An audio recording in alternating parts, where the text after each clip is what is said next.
Buenas tardes, bienvenidos a todos el día de hoy. La especialidad de Historia de la Pontificia Universidad Católica del Perú, en coordinación con el Centro Federado de Letras y con el apoyo de la Facultad de Letras y Ciencias Humanas, en el marco del 40º aniversario del golpe militar en Chile, ha realizado la presente conferencia magistral titulada Antecedentes y causas del golpe militar en Chile, 1973, a cargo del reconocido historiador Cristian Gasmuri. Bueno, a continuación, la doctora Claudia Rosas ofrecerá unas breves palabras. Ella es coordinadora de la especialidad de Historia. Buenas tardes a todos.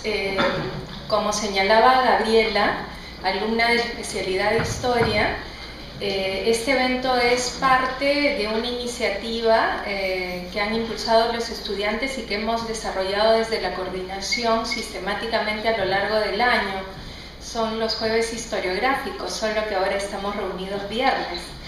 Pero lo importante es que en estos eventos se tratan y discuten temas de debate en la historiografía contemporánea, peruana, latinoamericana, universal. Por eso hemos tenido distintos invitados. Y en esta ocasión nos acompaña el doctor Cristian Gasmuri, docente de la Universidad Católica de Chile, y que es un amigo de nuestra casa. Lo conocemos hace más de casi 20 años que nos conocemos, y casi mucho más tiempo que él viene siempre acá a nuestra casa de estudios, que es también su casa. Y realmente en la actualidad Cristian Gasmuri es reconocido como uno de los más importantes historiadores chilenos, y tiene una larga trayectoria de investigación y de docencia. Actualmente está trabajando la historia reciente de Chile. Justamente su último libro es Historia de Chile, 1891 a 1994, Política, Economía, Sociedad, Cultura, Vida Privada, Episodios. Pero aparte de esta obra, él tiene numerosas publicaciones. Él empezó investigando cuando estudió el doctorado en la Universidad de París I, en la Sorbona, bajo la dirección de Maurice Aguillon, el impacto de las revoluciones del 48 en Chile. Y producto de esa investigación tenemos su libro El 48 chileno, igualitarios, reformistas, radicales, masones y bamberos. Pero también cuando se festejó el bicentenario de la Revolución Francesa, él publicó diversos artículos. Uno de ellos está recogido en un último libro que tiene, Historia Vagabunda, que es un conjunto de sus artículos y trabajos que tratan diversos temas de la historia de Chile. Y con Ricardo Krebs escribió un libro, La Revolución Francesa y Chile, que reúne además los trabajos de distinguidos historiadores que trataban esa temática. Una de las características de Cristian Gasmuri es que une la historia nacional, la historia de Chile, con la historia europea. Y ese elemento es muy importante dentro de la visión de un historiador. Es más, él ha sido profesor durante muchos años en la Pontificia Universidad Católica de Chile, en los cursos de historia europea. Entonces no solamente ha enseñado o investigado sobre historia chilena, sino tiene una sólida base, formación y conocimiento sobre lo que es la historia europea. Aparte de eso, ha trabajado temas de historiografía, tiene 2 volúmenes sobre historiografía chilena, la historia de la historiografía chilena en 2 tomos. Aparte de esto, ha trabajado temas de historia política contemporánea, como les decía, la persistencia de la memoria, reflexiones de un civil sobre la dictadura, Eduardo Frei Montalva y su época, también sobre otros aspectos de historiografía, Diego Barros Arana, un decenio de historia de Chile, o La persistencia de la memoria, reflexiones de un civil sobre la dictadura. Incluso en los últimos años he incursionado en nuevas áreas y campos temáticos. Con Rafael Sagredo, otro historiador chileno, han publicado la historia de la vida privada en Chile en 3 volúmenes. Yo ponía 2 acá, pero en realidad ya salió el tercero, ese no lo tengo. Y realmente tiene una obra muy nutrida, una investigación muy importante, por eso para nosotros es un honor tenerlo aquí, sobre todo porque en la universidad, a través de la maestría que coordina el padre Jeffrey Kleiber, se está impulsando la historia de América Latina, pero uno de los países sobre los cuales nos falta mucho conocer y saber es precisamente Chile. Entonces, en ese sentido, es muy importante su presencia y que nos venga a hablar de estos temas. En este caso le hemos pedido especialmente, porque son 40 años del golpe militar al gobierno de Allende y de la dictadura que se instauró en Chile, que nos hable sobre esta temática que en el Perú no ha generado pues una reflexión, un debate mayor, y que sería interesante reflexionar y discutir de la mano con lo que nos trae ahora Cristian Gasmuri, ¿no? Voy a terminar esta breve intervención con los agradecimientos, porque si no al final todos estamos emocionados, nos vamos y no nos acordamos de agradecer. Entonces voy a decirlo en este momento. Primeramente a los estudiantes, porque realmente han sido un impulso para llevar adelante este evento. A los estudiantes de la especialidad de Historia, que la próxima semana están organizando el 23 Coloquio Internacional de Estudiantes de Historia, lo cual revela una continuidad importante. Es uno de los eventos más importantes que tiene la especialidad y que tiene una continuidad en el tiempo. Y al Centro Federado de la Facultad de Letras, porque ellos llegaron y dijeron: queremos traer a un profesor invitado de afuera. Bueno, ¿quién? Y justamente era la fecha, acababa de estar en Chile, entonces ¿quién más si no era Cristian Gasmuri, ¿no? Y como hay otros profesores que también trabajan, estudian estos temas, ¿no? Cristóbal El Jovín, que conoce a Cristian, Antonio Zapata, ¿no? Era importante tenerlo aquí. Pero ellos fueron el impulso y la motivación de hacernos trabajar más, como siempre, y bienvenido sea esto. Por eso quiero agradecer a Juan Antonio Lang, Marcos Alarcón, Diana Coronado, Javier Aguilar y Luis Iván Padilla, junto con la decana de la Facultad de Letras y Ciencias Humanas, la doctora Susana Reyes, quien no nos puede acompañar esta tarde por motivos de salud, sino estaría ella aquí presente, y que ha apoyado esta iniciativa decididamente para poder estar nosotros esta tarde aquí reunidos. Entonces, para nosotros es un gusto tener a Cristian Gasmuri. Acaba de ser aprobado el viernes el nuevo plan de estudios de historia, que ha sido actualizado, internacionalizado, que está articulado con el posgrado en historia, donde hay varios de nuestros profesores que han trabajado arduamente: el padre Kleiber, Jesús Cosamalón, Margarita Suárez, la que habla, y todo el equipo de profesores de la especialidad, para poder llevar adelante esta renovación que se ve alentada e impulsada con presencias tan importantes como la de Cristian, un viejo amigo, colega. Recuerdo la última vez que estuvimos en una mesa presentando mi libro sobre la Revolución Francesa, y bueno, con eso quiero dejar esta motivación para poder escucharlo. Gabriela, gracias. Bueno, agradecemos a la doctora Claudia Rosa por su intervención. agradecemos a la doctora Claudia Rojas por su intervención.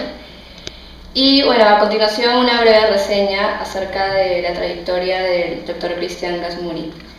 Él es abogado e historiador. Su labor profesional se centra en la actualidad en la historia reciente de Chile, especialmente en sus aspectos políticos. Es miembro de la Academia Chilena de la Historia y ha sido parte de la Comisión Bicentenario dependiente de la Presidencia de la República de Chile. Se licenció en Historia y Derecho en la Pontificia Universidad Católica de Chile. Realizó estudios de maestría en Historia del Arte en la Universidad de Berkeley. Obtuvo el doctorado en Historia en la Universidad Panthéon-Sorbonne de París. Entre sus publicaciones se encuentran La persistencia de la memoria, Reflexiones de un civil sobre la dictadura, Diego Barros Arana, Un decenio de la historia de Chile, 1841-1851, Eduardo Frei Montalva y su época, Historia de la historiografía chilena, y recientemente ha publicado Historia de Chile en 1891-1994. A continuación le damos la palabra al doctor Cristian Gazmuri. Bueno,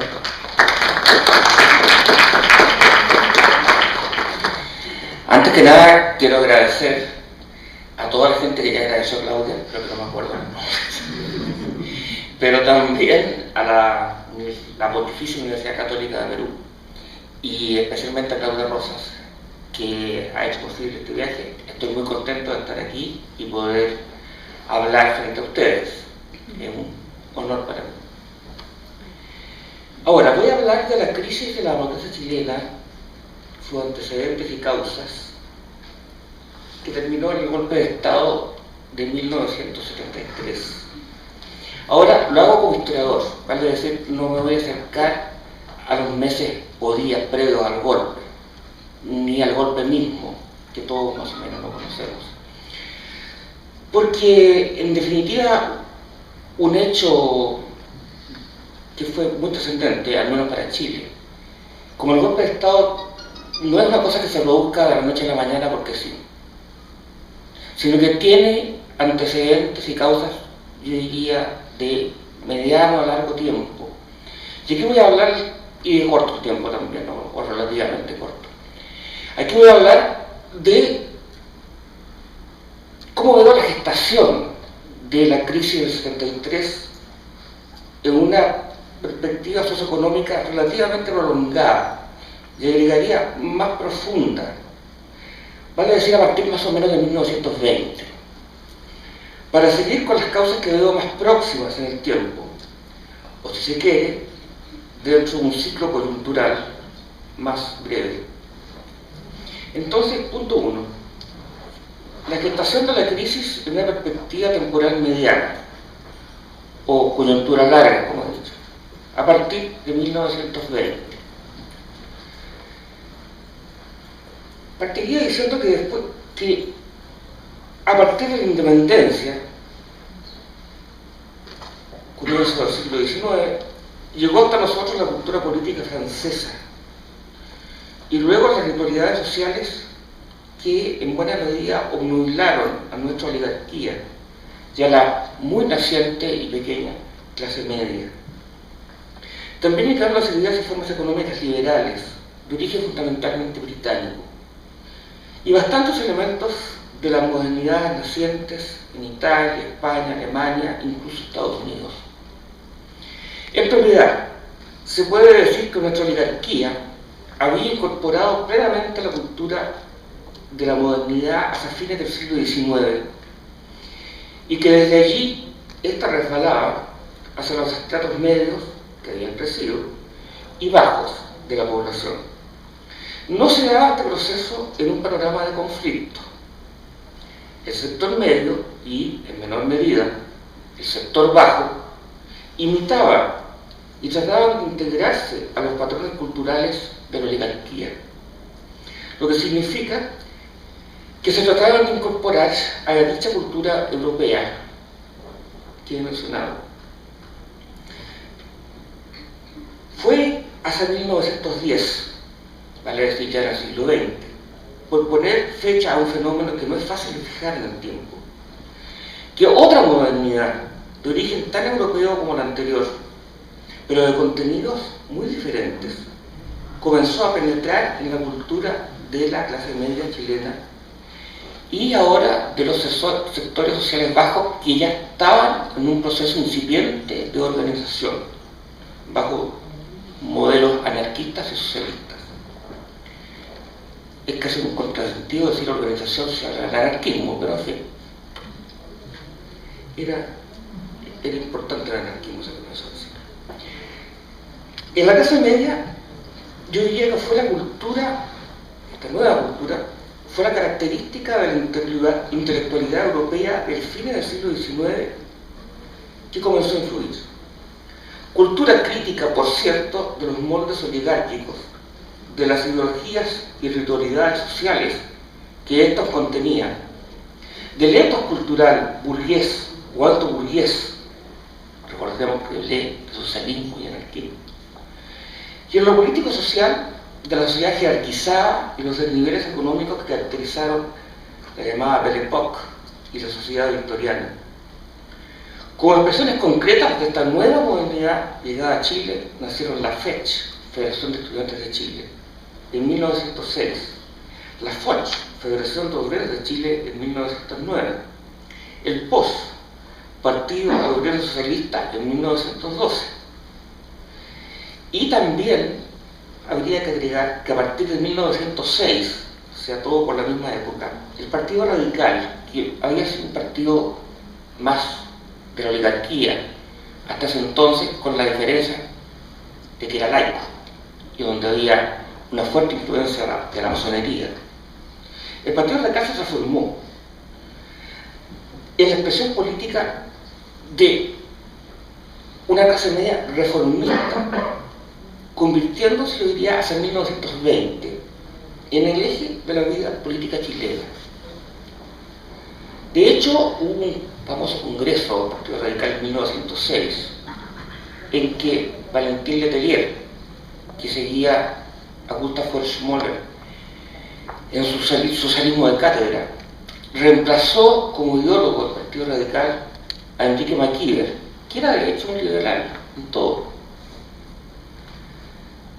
Yo diría entonces que hacia 1920 tenemos la primera crisis o coyuntura de crisis socioeconómica y política del siglo XX chileno. La que yo llamaría primera crisis de dimensión histórica de este siglo.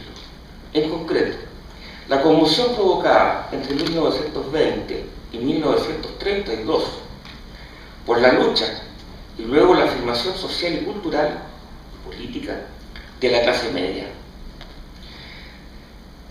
Creo que la crisis de 1920-32 tuvo un final afortunado. El nuevo orden que se estableció tenía elementos para ser estable y al mismo tiempo la posibilidad de abrir nuevos horizontes al resto de los chilenos, todavía la gran mayoría de los chilenos. La que permanecía, en frase de don Diego Portales, bajo el peso de la noche. Eso significaba pobreza, analfabetismo mayoritario, condiciones misérrimas de vida. La estabilidad se logró. El tiempo que fue desde 1932 a 1973, que va a ser la segunda crisis que voy a tratar, han sido los 40 años más estables y tranquilos de la historia de Chile republicana. Ni guerras externas ni internas, escasos hechos de sangre o motines de tipo político, regularidad en el funcionamiento de los mecanismos institucionales. En suma, una sociedad que parecía tener dominados sus conflictos, lo que no era así en realidad.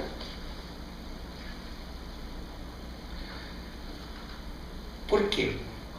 Porque estos latentes ciertamente existían, y existían en forma notoria y grave.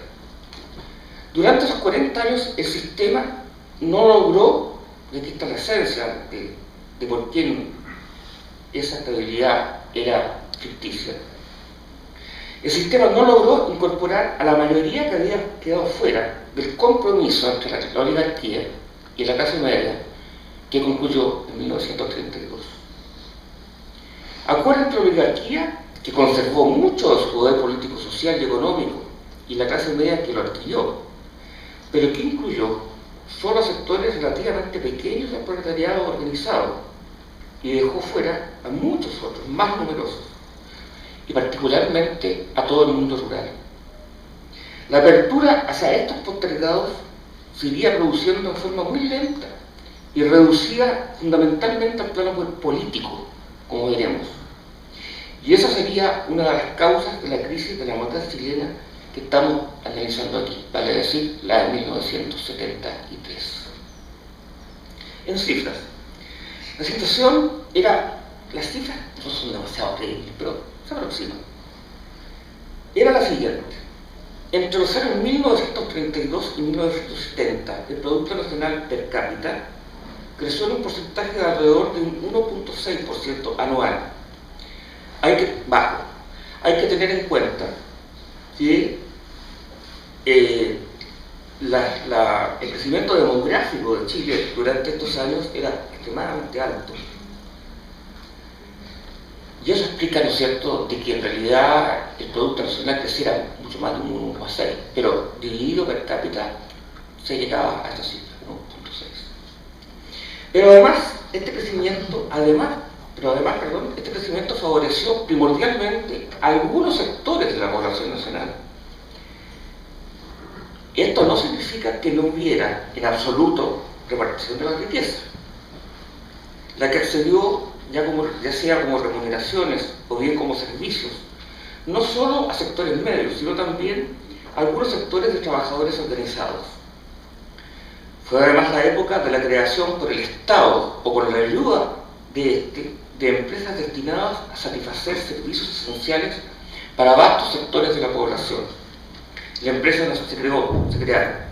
La Empresa Nacional de Electricidad, S.A. Endesa, Empresa Nacional de Petróleo, ENAP, la Compañía de Acero del Pacífico, CAP, el Banco del Estado de Chile, con sucursales en todas las ciudades pequeñas y en casi todos los pueblos, servicios urbanos, cajas de retiro, Servicio Nacional de Salud, etc. Bajó también el analfabetismo y mejoraron los índices de salud, mortalidad y el promedio de vida de la población de manera continua pero lenta. En fin, hasta 1964, la reforma agraria y la promoción popular constituyeron un intento de mejorar la suerte de aquellos grupos que no habían sido beneficiados por el desarrollo socioeconómico hasta ese momento y que todavía constituían más del tercio de la población de Chile. Yo diría más cerca de la mitad que del tercio. El campesinado, me refiero al campesinado y a la marginalidad urbana. Sin embargo, este crecimiento y migración económicos sociales fueron insuficientes. Es posible que los índices básicos pudieran haber mejorado más, aunque quizás no mucho más. En todo caso, es un hecho que Chile, hacia 1970, aún existía mucha pobreza. Un 50% o más de la población entraría en la categoría de pobres, y posiblemente con un 20% de extremadamente pobres. Esto era muy notorio, sobre todo en la población campesina. Existían, pero no solo la población campesina, existían además otros grupos que en esos años habían descendido en el nivel de su calidad de vida, como los marginales urbanos, por ejemplo. La mayoría ex campesinos que al migrar a la ciudad en muchos casos perdieron no solo su cultura tradicional, sino también algunos modestos beneficios económicos concretos que el régimen paternalista imperante en los campos les aseguraba, no en todos los campos, pero sí en muchos. No sabemos con certeza ni existen criterios bien definidos al respecto de cuántos eran los marginales urbanos hacia 1970, pero en todo caso representaban un porcentaje importante de la población total, quizá hasta un 15%, en tanto que los campesinos, la cifra andaba entre el 25 y el 30% o más. Es así como Chile, hacia 1970, podría exhibir el tercer o cuarto ingreso per cápita de América Latina, pero sectores muy grandes habían permanecido fuera del sistema y sus beneficios. En otra perspectiva, esos estos 40 años que fueron desde 1932 a 1973, 41 años, han sido llamados la República Mesocrática. Efectivamente, durante este tiempo, la clase media gobernó en Chile, todos los presidentes fueron de clase media. Adquirió bienestar y estatus económico-social y se autoafirmó en sus valores. Quizás la única excepción entre los presidentes de Chile que no era de origen de clase media fue Salvador Allende, que era un descendiente de la oligarquía, pero no de Santiago, de Valparaíso. La gran mayoría de los integrantes de gabinetes, los parlamentarios, eran de la misma extracción media. La economía, que dejó progresivamente de ser agraria desde los años 30 adelante para transformarse en industrial y comercial, pasó también a ser controlada en gran medida por personas de origen social medio, la mayoría hijos o nietos de inmigrantes no hispanos, o españoles, pero inmigrantes del siglo XX, no durante la época de la conquista. Más todavía, nació, o mejor dicho, se sentó en Chile una cultura, o esa cultura del fin del siglo europeo, ya mencionada, que fue casi monopolizada por hombres de origen social medio. Algunos de estos se transformarían en grandes figuras de relevancia mundial. Los casos más notorios cultural son los de Gabriel Mistral y Pablo Neruda, ambos premios Nobel de literatura. En cuanto a la institucionalidad política, después de la crisis del 20 al 32, en Chile se había firmado una democracia de tipo liberal, la que, respondiendo a la esencia doctrinal de este sistema, se fundamentaba en la transacción entre partidos y formación de consensos mayoritarios. Este orden, si bien había permitido, por una parte, la consolidación de partidos con base en la clase media y el nacimiento y crecimiento de otros de reclamos mayoritariamente popular y de ideología socialista, el comunista y el socialista. Bueno, este Chile mesocrático, como dijimos al comienzo de esta breve descripción que he hecho, se caracterizó por la estabilidad, regularidad institucional, respeto a la ley de las personas, respeto a las libertades y derechos fundamentales de todos. Pero en particular, y esto lo quiero enfatizar, por un estilo político determinado por la búsqueda de consensos y transacciones entre los diversos actores formales del sistema. Estilo que tuvo sus mejores representantes en los gobiernos radicales de Pedro Aguirre Cerda, Juan Antonio Ríos, Gabriel González Videla. Bueno, en definitiva se formaban y se destruían, ¿no es cierto?, equipos de gobierno, con muchas veces cada tiempo muy breve, o sea, cada 3 meses, 4 meses. Vale decir, si bien se respetó, yo diría, la estabilidad, este continuo cambio de gabinetes y de alianzas políticas de derecha e izquierda que entraban al gobierno, conspiraba contra el sostener políticas de sector regulares que hubieran permitido un mejor desarrollo. Ahora, fue en estas circunstancias, en este tipo de gobiernos, de serie de gobiernos inestables, que se comenzó a gestar la segunda grave crisis histórica del siglo XX chileno. Si la esencia de la primera coyuntura de crisis a que nos acabamos de referir fue la pugna de la clase media por integrarse al sistema representado por la nación chilena moderna, la segunda tuvo como eje el intento de incorporación al sistema y a sus beneficios de los grupos que habían quedado fuera en el ordenamiento resultante de la crisis del 20 al 32. Como ya lo hemos dicho, el sector campesino en su inmensa mayoría y los grupos marginales urbanos. También mencionamos que la forma acerca de cómo incorporarlos activamente a la vida nacional y entregar los beneficios en calidad de vida que proporciona la modernidad había sido preocupación de todos los gobiernos chilenos de la República Mesocrática, y en particular los que integraron partidos de izquierda, sus tradicionales abogados políticos. Sin embargo, también lo dije, ¿no es cierto?, el crecimiento fue pequeño, 1.6% per cápita durante 40 años. Pero fue a fines de la década de 1950 cuando el problema se convirtió en un verdadero desafío nacional. asumido en diversas perspectivas por todas las más importantes fuerzas políticas y también instituciones fundamentales de la sociedad chilena, notoriamente la Iglesia Católica. Esta última, abandonando sus tradicionales posiciones conservadoras, llegó a ser una fuerza poderosa a favor de los cambios estructurales que permitiesen el mejoramiento de la calidad de vida de amplios sectores marginales, o de los amplios sectores marginales.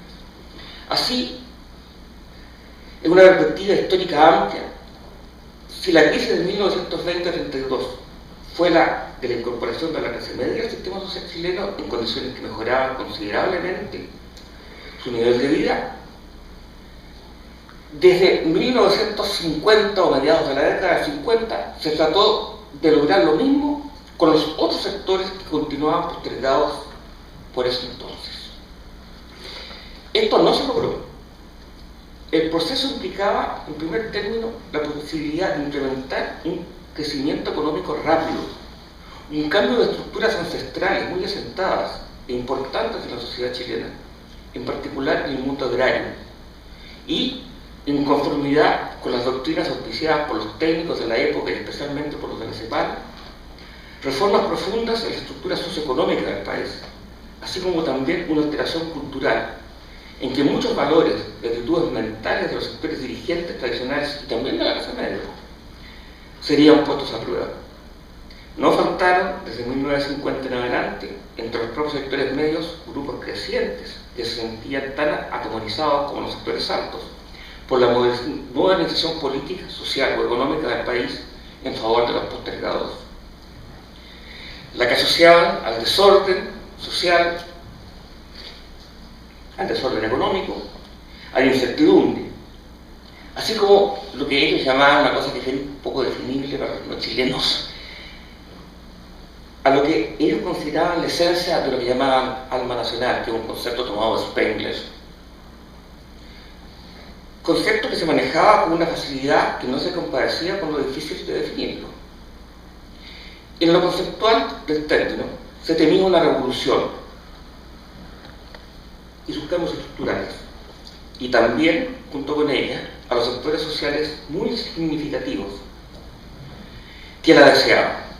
Por otra parte, y a pesar de lo anterior, no es aventurado afirmar que en la década del 50 gran parte de las élites del país estaban por estos cambios estructurales. Algunos los asustaban, pero otros los querían, y los querían decididamente. Y así lo manifestaron apoyando a gobiernos que ofrecían estas metas de cambios estructurales, o si se quiere, revolucionarios. El proceso se complicaría aún más por factores nacionales e internacionales, ideológicos y de intereses, por una hiperemotividad que envenenó la lucha política con mesianismos, odiosidades e intransigencias, y finalmente por la aplicación, no pocas veces errada, de las escenas técnicas para lograr los fines propuestos. Segundo punto, la gestación de la crisis en la coyuntura corta, 1950-1970. Abandonaremos el sumerísimo análisis de mediano plazo que hemos hecho para preocuparnos ahora de la coyuntura de la crisis, de la segunda crisis, lo que significa también cambiar la perspectiva del análisis. Si hasta ahora se ha enfocado el problema de la perspectiva histórica en un sentido amplio, social, económico, político, ahora tendremos que reducir nuestra perspectiva al terreno político. La razón de esto es que si bien las causas de la crisis del 70-73, en la perspectiva histórica que hemos tomado hasta este punto, se sintieron con mucho la política, en su última etapa fueron claramente políticas. Ello es inevitable, en la medida que el problema de llevar adelante las reformas estructurales a que nos hemos referido pasaba por el control del poder, vale decir, por un triunfo político. Abandonemos pues la coyuntura larga y vamos a la coyuntura corta.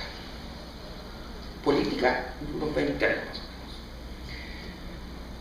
Siendo así, creo que la clave para entender la coyuntura corta, a nuestro juicio, fue la conjunción de dos procesos políticos, los que precipitaron la crisis que nos preocupa aquí, la del 73.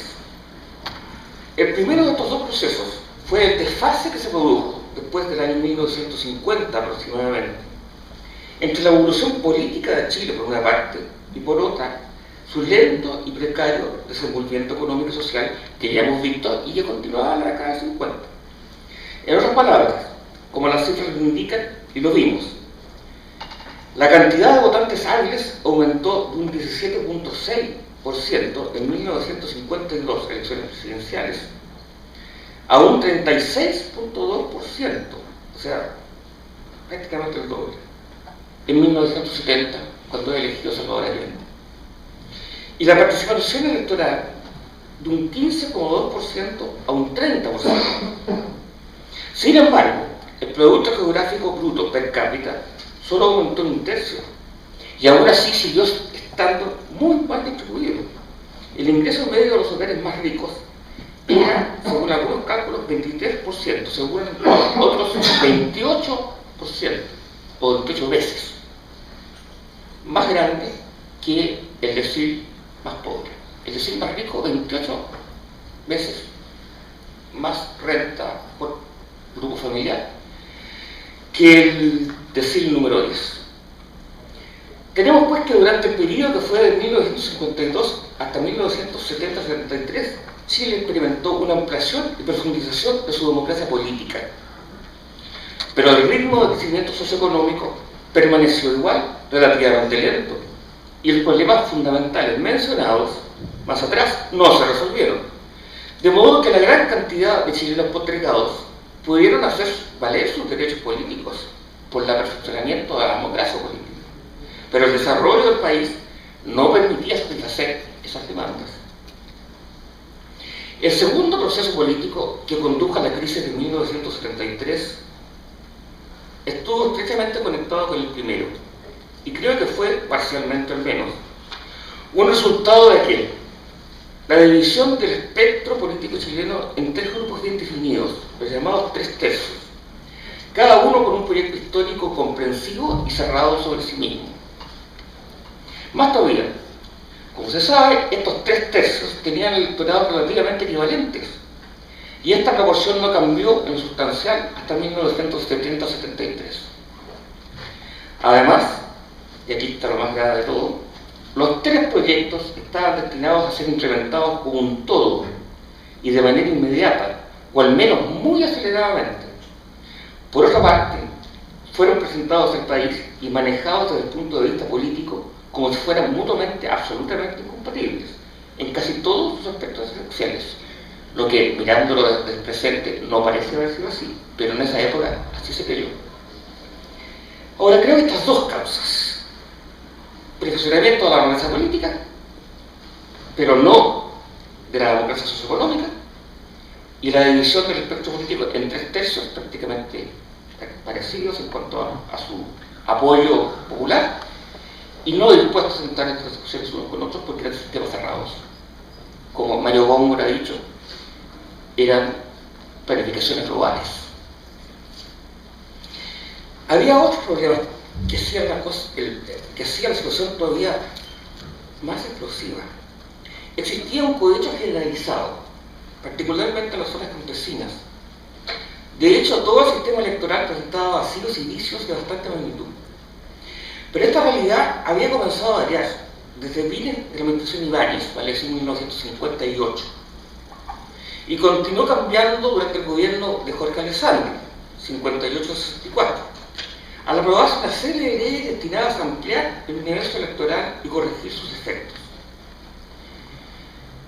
Pero en 1970, y aquí hago una síntesis, podían votar 36,2% de los chilenos, incluyendo los analfabetos, lo que se logró en el gobierno de Eduardo Frei Montalva, lo que era un porcentaje tremendamente alto, si se tiene en cuenta que la población chilena era muy joven, y se votaba a los 21 años, no a los 18, lo que significaba, ¿no es cierto?, que el total potencial de electores era más o menos un 40%, y de hecho estaban inscritos en los registros electorales, como dije, un 36.2%. Eso significó que dos de las utopías que estaban por el cambio, la social cristiana y la socialista, llegarían al poder exclusivamente.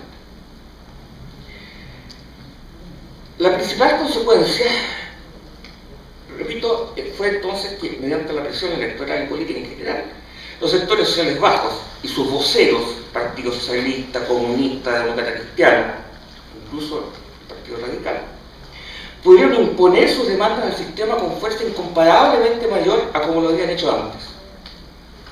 La mayor parte de estas demandas tuvieron, como es obvio, un carácter socioeconómico, pero Chile seguía siendo un país subdesarrollado y no había capacidad para satisfacerlas. Para hacerlo habría sido necesario un desarrollo muy acelerado. Y aún así, la relación demanda-satisfacción habría mostrado por muchos años un grave desequilibrio. Fue de este modo que el perfeccionamiento, se da la paradoja, de que el perfeccionamiento y ampliación de la democracia política y el relativamente lento crecimiento de una democracia económica-social en el país, que seguía siendo subdesarrollado hasta 1970, llegó a producir este desfase que condujo, ¿no es cierto?, a la crisis de 1973. En otras palabras, existía la herramienta política para demandar soluciones socioeconómicas globales y radicales, pero no existían las herramientas económicas para implementarlas. Siendo así la situación, hubo factores que tendieron a agravarla, o si se quiere, a acentuar este desfase. Primero, el carácter mismo de la situación favorecía a los partidos políticos que prometían rápidas soluciones para las nuevas demandas. Vale decir, los que estaban por reformas estructurales o revolucionarias y utópicas, la democracia cristiana y los partidos de la izquierda socialista, comunista y socialista. Consecuentemente, estas organizaciones implementaron programas de gobierno que contemplaban, haciendo uso de la reforma drástica, la satisfacción en gran escala de las demandas socioeconómicas de las mayorías. Llegaron los dos al poder. Pero una vez en el gobierno, tanto la democracia cristiana como la Unidad Popular no pudieron llevar adelante todas las iniciativas que pretendían, o que ejemplo prometido, o al menos en la forma y al ritmo que habían ofrecido. Segundo, me parece que la reforma agraria y los intentos de promoción de los sectores marginales urbanos significaron la irrupción súbita en la vida política de una masa sin una cultura política democrática asentada. Esto contribuyó sin duda a desestabilizar el juego democrático, ya que esta masa era en extremo permeable a dejarse ilusionar por utopías o por simple demagogia.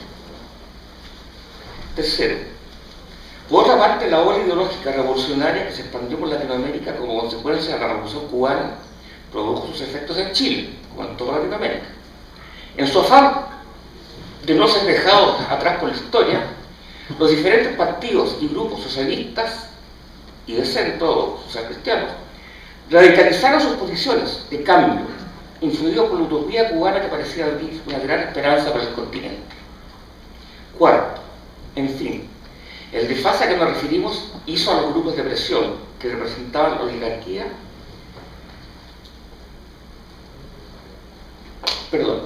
hizo que los grupos de presión que representaban la oligarquía tomaran una actitud política de temor hacia la democracia, que la veían como que se había tornado muy peligrosa. Ya a fines del gobierno de Eduardo Frei Montalva, el año 67, 68, 69, comenzaron los contactos entre esa derecha y las Fuerzas Armadas, las que por otra parte también eran presas de perspectivas económicas no satisfechas y vivían en los desórdenes producto de la situación que describimos, un factor que afectaba la seguridad nacional.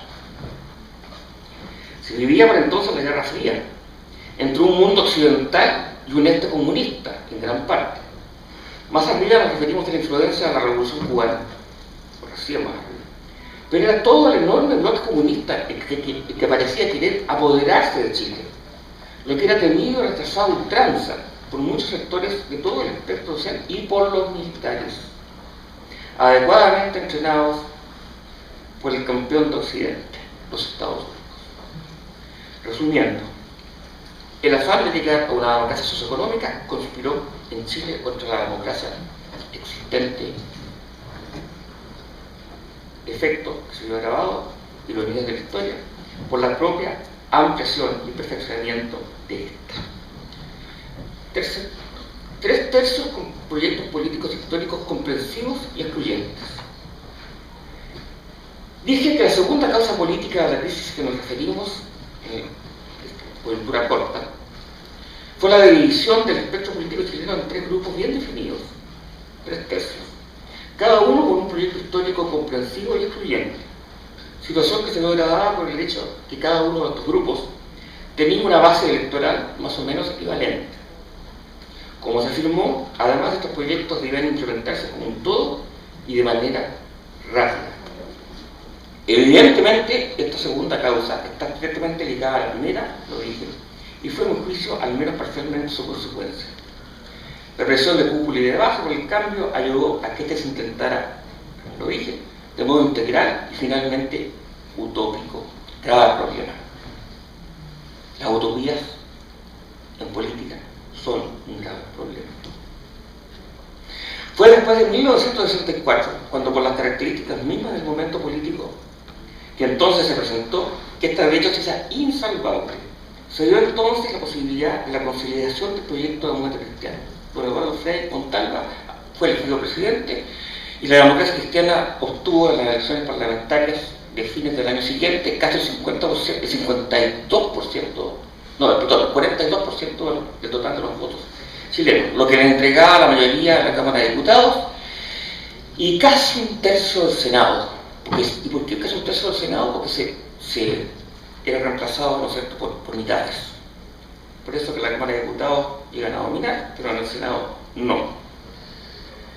Bueno, pero se dio entonces la posibilidad de que el proyecto de democracia cristiano se consolidase, lo que significaba una derrota cuasi definitiva de los otros dos.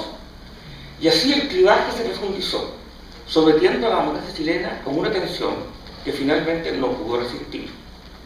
En otras palabras, fue entonces cuando el mundo político chileno abandonó la lógica de la política, que es la búsqueda de consensos mínimos mediante transacciones, para ser reemplazada por la lógica del enfrentamiento, de la guerra, la búsqueda de la derrota del adversario, que ahora pasó a ser considerado no adversario, sino que enemigo, anunciando así el desenfreno de irracionalidad que veríamos después de 1970 y más aún después de 1973.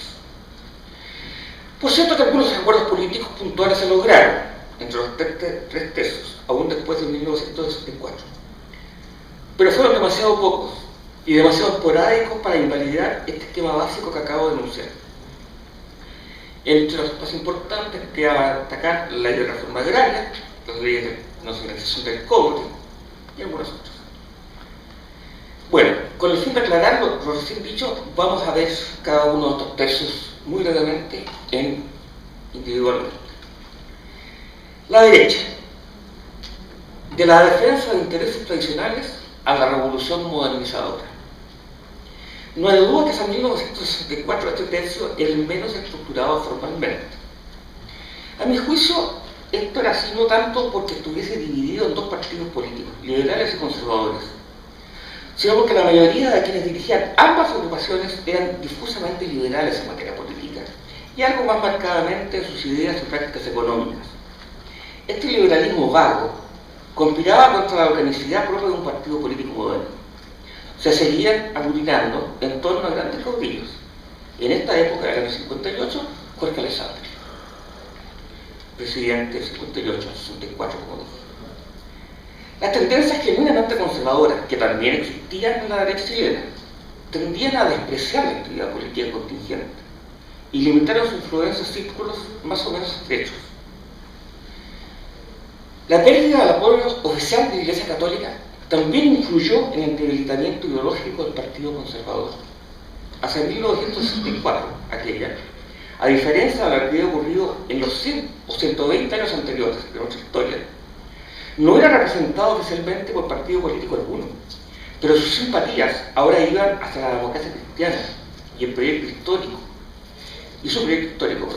y no hacia el partido conservador, su tradicional aliado.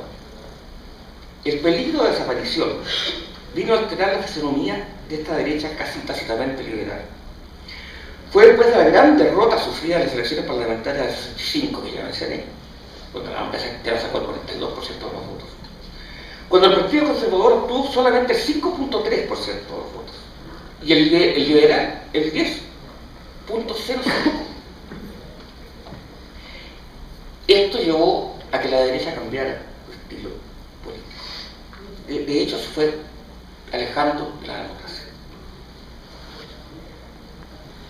Los antiguos partidos liberales y conservadores, liberal y conservador, se fusionaron en una nueva colectividad, el Partido Nacional, marzo de 1966, organización política más moderna, más militante, y estructurada en función de la defensa de intereses económicos y sociales de la derecha, más que tradiciones culturales. En lo ideológico, el Partido Nacional conservó de los partidos liberal y conservador de los últimos tiempos, y aún más acentuado el liberalismo económico. En cambio, el liberalismo político, que los había caracterizado hasta entonces, se debilitó. Por esos mismos años, el gobierno de Freire, de 64 a 70, tomó importancia dentro de la nueva derecha un pequeño grupo de tecnócratas, el que en un primer momento no tuvo un pensamiento estructurado en materia política, por lo menos explícito. Estos fueron los llamados Chicago Boys, que se iniciaron como académicos en la Escuela de Derecho de la Universidad Católica de Chile, y que hicieron posgrados en la Universidad de Chicago, que no fue una universidad. Los Chicago Boys aportaron la ideología del ultraliberalismo económico a la derecha chilena, ideología que pudo venirse sorpresivamente bien con la progresión autoritaria del Partido Nacional, pero más todavía con el llamado gremialismo. ¿Qué fue el gremialismo? Actualmente UDI. Este fue el tercer grupo que hubo de integrar esta nueva derecha, que también nació y se expandió por los mismos años entre los alumnos de la Universidad Católica. Vean ustedes que la historia de Chile, el hilo de la historia de Chile pasa muy cerca de la Universidad Católica. Los gremialistas, bajo el discurso del apoliticismo, sostuvieron en un comienzo ideas próximas al franquismo, para ir derivando luego, después de 1973, ya bajo la dictadura, hacia la idea de una democracia protegida. En materia económica abandonaron aún antes todo corporativismo, como en algún momento la falange española y el gobierno franquista tuvo, para adoptar el liberalismo modelo Chicago Boy. Ahora son hazaña intelectual, pero la lograron. Con este acuerdo, los gremialistas entraron de hecho en una alianza de provecho mutuo con los Chicago Boys. Ligación que no se extrañar desde el momento que se trataba de personas que defendían los mismos intereses y que mantenían numerosos vínculos sociales e incluso de parentesco. Del liberalismo surgiría la segunda generación de Chicago Boys. Ahora, con motivo de la candidatura a la presidencia de Jorge Alessandri en 1970, Alessandri fue presidente de 58 a 64 y se presentó de nuevo en 70, con el apoyo de los tres grupos de la derecha, el Partido Nacional, los gremialistas y los Chicago Boys. Bueno, se juntaron. Durante la citada campaña, esta nueva derecha hizo gala de un espíritu de intolerancia y virtud belicosa frente a los otros dos sectores en punta, otros tercios. De hecho, dieron numerosos ejemplos. Durante los meses previos al acto electoral, los directores de la campaña de Alessandri compraron páginas y páginas del diario El Mercurio, que es el decano de la prensa chilena, ¿no es cierto? Algo parecido al que es el comercio, y que se más todavía. Es que sin duda se les vendió bastante barata, ¿cierto? No creo que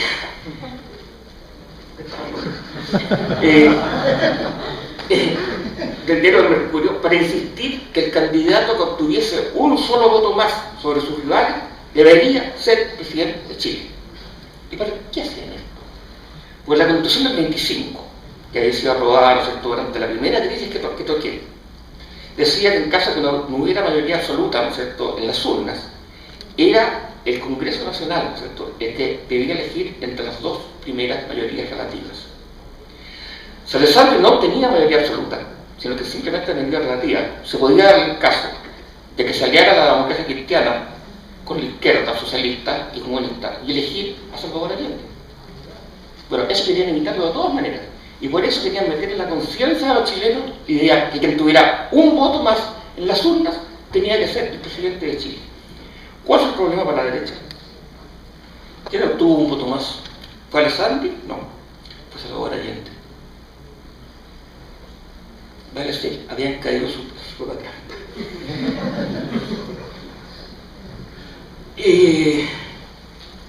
Bueno, en general el discurso de la derecha se había alejado, yo diría, de la cultura democrática para entrar en la lógica del enfrentamiento. Sexto punto, izquierda socialista, de radicalización a ultranza. Ya se ha mencionado que la izquierda chilena había sufrido un proceso de radicalización a partir de los años 50. Desde los comienzos de la República Mesocrática, hacia 1932, la izquierda chilena estuvo compuesta por dos partidos primordiales de tendencia socialista. Ya lo he nombrado, el Partido Comunista y el Partido Socialista. En el caso del Partido Socialista, sus líderes fueron casi siempre de origen burgués, incluyendo Allende. Y el Partido Comunista de Chile, con más tradición proletaria, tenía líderes de origen popular, pero eran seguidores estrechos de las estrategias y posturas de la Unión Soviética a través de la Universidad Internacional o Comintern. Ahora, el Partido Socialista, aunque frecuentemente dividido, fue bastante moderado hasta mediados de la década del 50 y apoyó o participó en varios gobiernos, en particular los encabezados por los presidentes radicales, entre 1938 y 52. En tanto, el Partido Comunista, a pesar de su ligación con la Tercera Internacional, era más moderado. Bueno, pero ahora, después de la década del 50, y siguiendo este ánimo, ¿no es cierto?, continental, en que, bueno, que Che Guevara transformaba una especie de Jesucristo revolucionario, ¿no es cierto?, el 59, en enero del 59 viene la Revolución Cubana. Bueno, también se radicalizan los comunistas, menos que los socialistas, porque todavía la Unión Soviética les tira las riendas.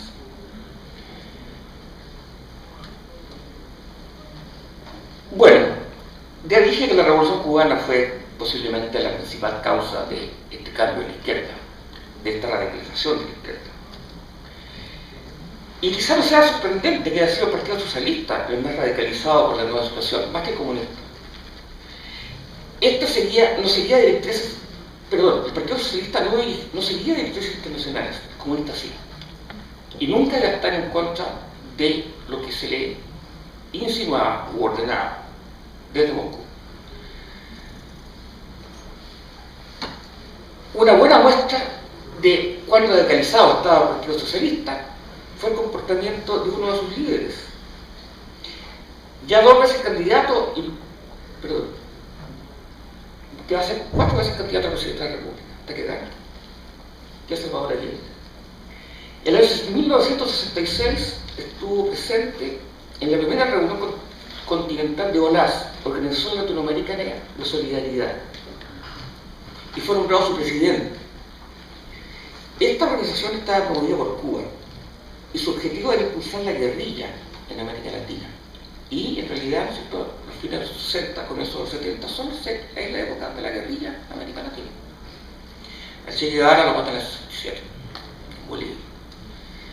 Ahora, esta izquierda radicalizada, en una actitud parecida a la de la nueva derecha,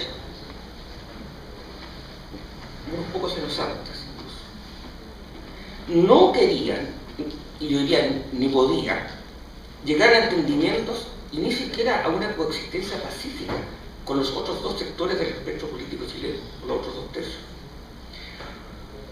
Otro dirigente socialista, Anicito Rodríguez, muy importante, él junto con Carlos Altamirano y Salvador Allende eran los 3 más importantes del Partido Socialista. Cuando es elegido Eduardo Frei en 1964, se niega a votar por él, en el Congreso. Y a la salida, porque finalmente había la segunda sesión en ese caso, y se elegía presidente con los votos que hubiera. Frei elegido presidente, pero a la salida, Anicito Rodríguez hace un discurso y dice: les vamos a negar la sal y el agua. Cerrado sobre sí mismo. Desde la campaña presidencial del 64, pues, la brecha abierta entre los sectores reformistas y o revolucionarios del mundo político chileno llegó a ser insalvable. División que se prolongó con el tiempo desastrosa, que fue una de las causas directas de la caída del régimen de Unión Popular. con el fracaso de las conversaciones entre Allende y el presidente del Partido Demócrata Cristiano, Patricio Elwin. Séptimo, el centro político se descentra. El Partido Demócrata Cristiano es el tercer sector con un proyecto histórico comprensivo para el futuro de Chile, incluso por tener una base ideológica plenamente compartida, por lo menos hasta 1967, era quizá de los tres tercios el más monolítico.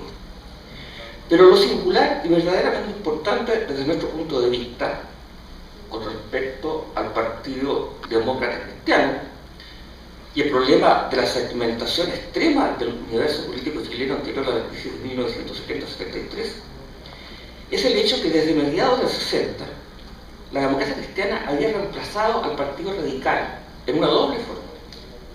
Primero, como el mayor partido político de Chile.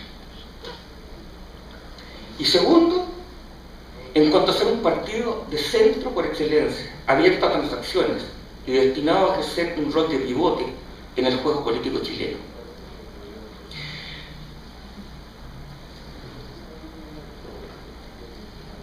Como dije, desde 1936 más o menos, el Partido Radical había impuesto un estilo político en Chile.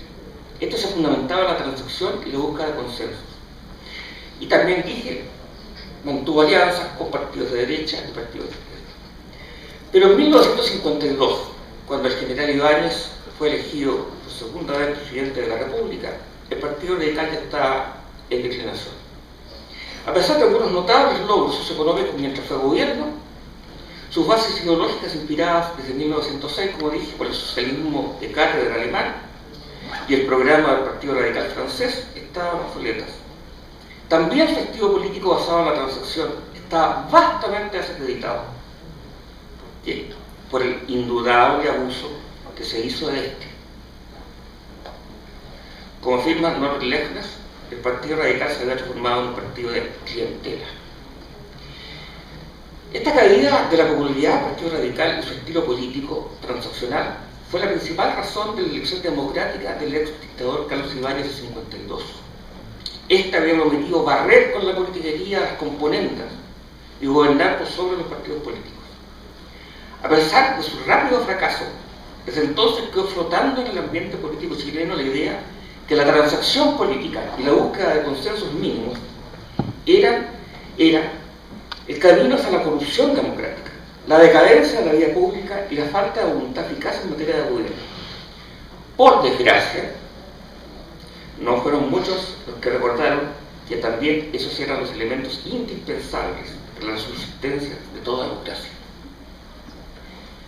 En todo caso, cuando concluyó el gobierno de Ibáñez, el Partido Radical no recobró su antigua importancia política, pero reemplazaría a corto plazo la democracia cristiana en el doble rol que estoy diciendo, vale decir, como principal partido de Chile y como partido que no estaba dispuesto a hacer de pivote o de componedor para formar alianzas de gobierno. Un partido político muy diferente al Radical. Y tenía su utopía también. Por eso te digo que las utopías son peligrosas en política. Ahora, el Partido Demócrata Cristiano además tenía un mesianismo, era muy mesiánico. Ahora, ¿por qué se daba esto? Yo creo que es algo difícil de rastrear, pero creo que hay un elemento que fue fundamental en el mesianismo demócrata cristiano: su ligación con la Iglesia Católica. Así como la Iglesia Católica se puede permitir ser mesiánica porque da una solución, ¿no es cierto?, supramundana.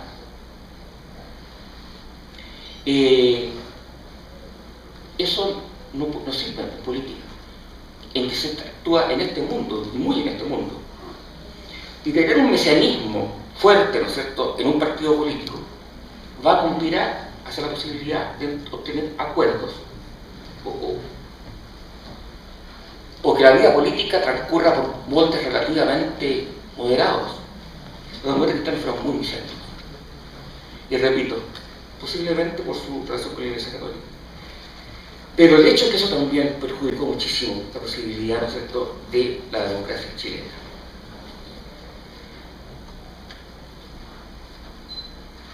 Bueno, además, otros aspectos también actuaron en contra de la democracia cristiana cuando fue gobierno. la reforma agraria.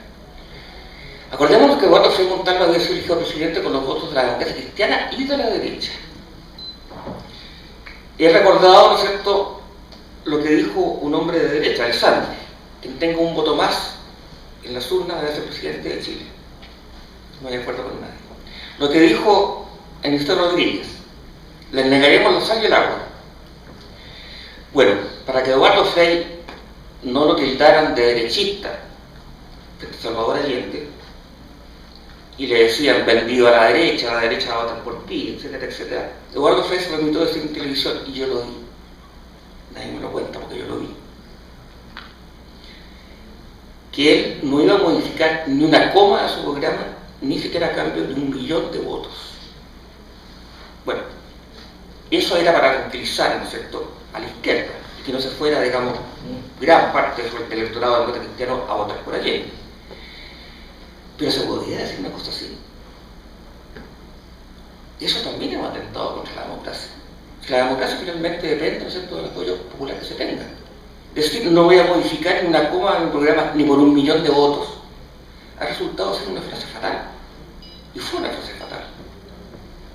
Por lo tanto, ¿qué es lo que quiero destacar aquí? Que los 3/3 en un momento, y he hablado de 3 voceros de cada uno de los 3, estaban por el no entendimiento con los otros dos en absoluto. Bueno, y esto prosigue durante el régimen de la Unidad Popular después del 70, cuando eligió Salvador Allende. ¿Y qué es lo que pasa? Que Allende comete algunos errores, fue mal aconsejado, pero lo primero que hace Allende, lo que debía haber hecho, pero el interno no se puede hacer con lo que debía haber hecho, sino que como que fue. Debía haber tratado de cooptar a la democracia cristiana. Porque el programa de Raúl Mirotovich, que fue su candidato 70, era muy parecido a la Unidad Popular. Pero inmediatamente si Allende hubiera decidido eso, toda la izquierda radicalizada de socialismo, su propio partido, lo había acusado de traidor. Y Allende optó por intentar dividir la democracia cristiana, y la dividió. Se llevó 9 diputados. Pero a nivel de base, esa fue una proporción mínima, lo que se llevó a la democracia cristiana. Todo lo contrario. Esa actitud de Allende hizo que la democracia cristiana, a pesar de sí misma y en contra de lo que le gustaba, se tuviera que aliar con la derecha, ¿no es cierto?, en la oposición al gobierno de la Unidad Popular. Y Allende, que sacó un 36 tanto por ciento de los votos, ¿no es cierto?, y un poco más de un tercio, subió un poco en las elecciones municipales, no parlamentarias, del año 71, perdón. Y desde entonces empezó a bajar la Unidad Popular. Vale decir, Allende nunca tuvo más allá de un 43%, un 42% de los votos de los chilenos, pese a Pambusco y eso. No quiero entrar al gobierno de Allende. Pero yo creo que más allá de los malos manejos, ¿no es cierto?, de Allende, también de los adversarios de Allende, y del esfuerzo de Estados Unidos por desestabilizar el país, bastante grande. La raíz, ¿no es cierto?, del fin de la democracia chilena y el golpe militar del 11 de septiembre de 1973 se debe a estas, yo diría, razones de más largo tiempo, y que aquí yo he resumido en la coyuntura larga y la coyuntura corta. Muchas gracias.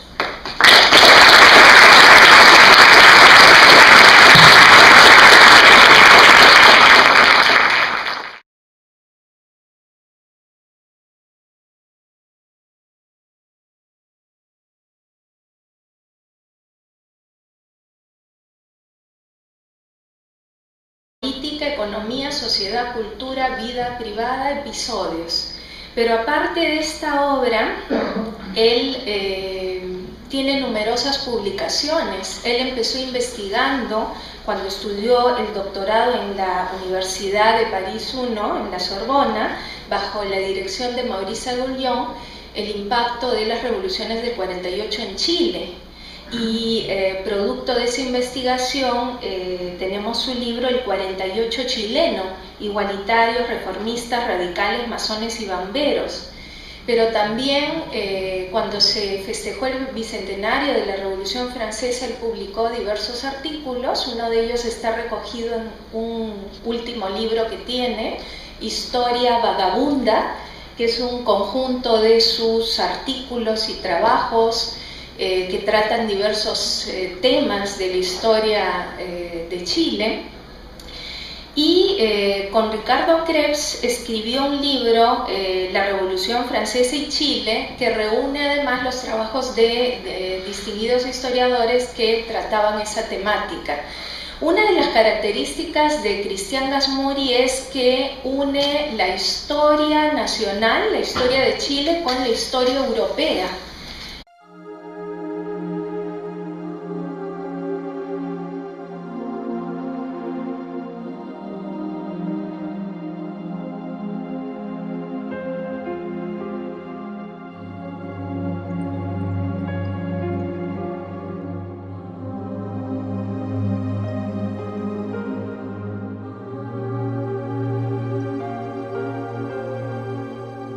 Buenas tardes, bienvenidos a todos el día de hoy.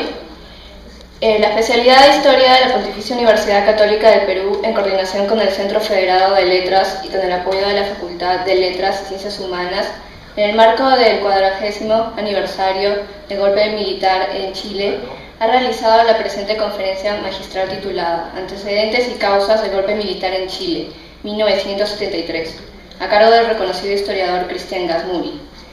Bueno, a continuación, la doctora Claudia Rosas ofrecerá unas breves palabras. Ella es coordinadora de la especialidad de Historia.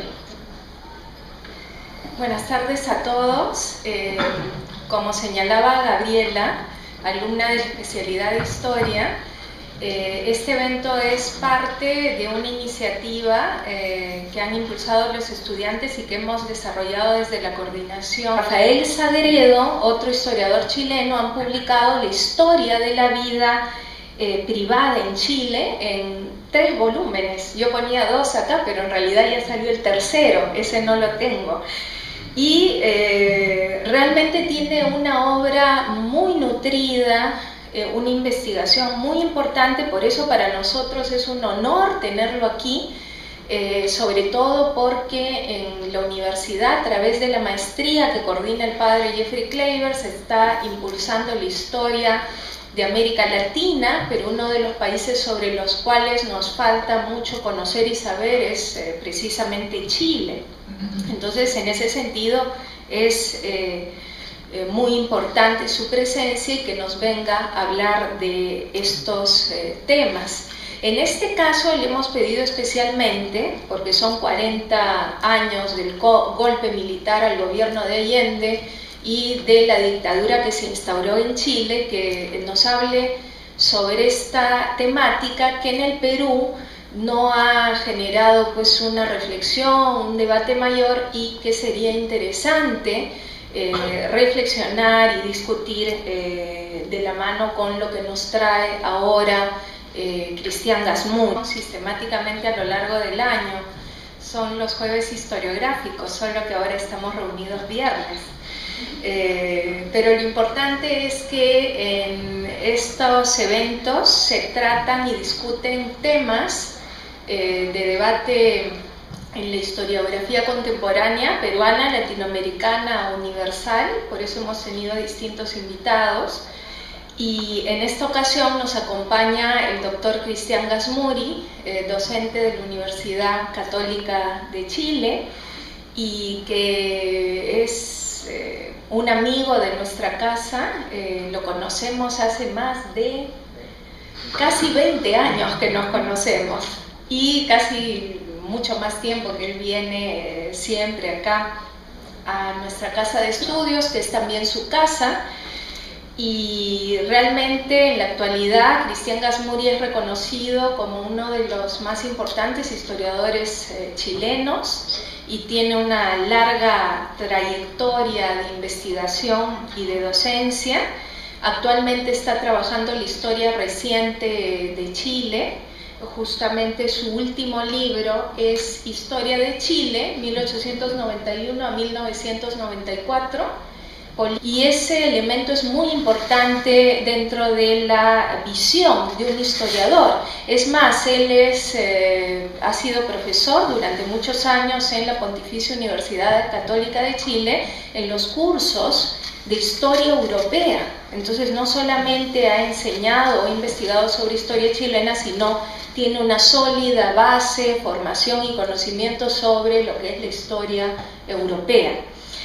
Aparte de eso, ha trabajado temas de historiografía, tiene 2 volúmenes sobre historiografía chilena, la historia de la historiografía chilena en 2 tomos.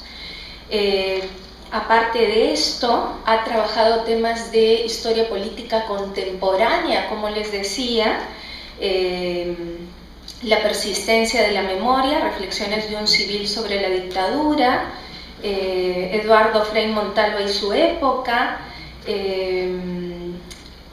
también sobre otros aspectos de historiografía, Diego Barros Arana, un decenio de historia de Chile, o la persistencia de la memoria, reflexiones de un civil sobre la dictadura. Incluso en los últimos años he incursionado en nuevas áreas y campos temáticos, con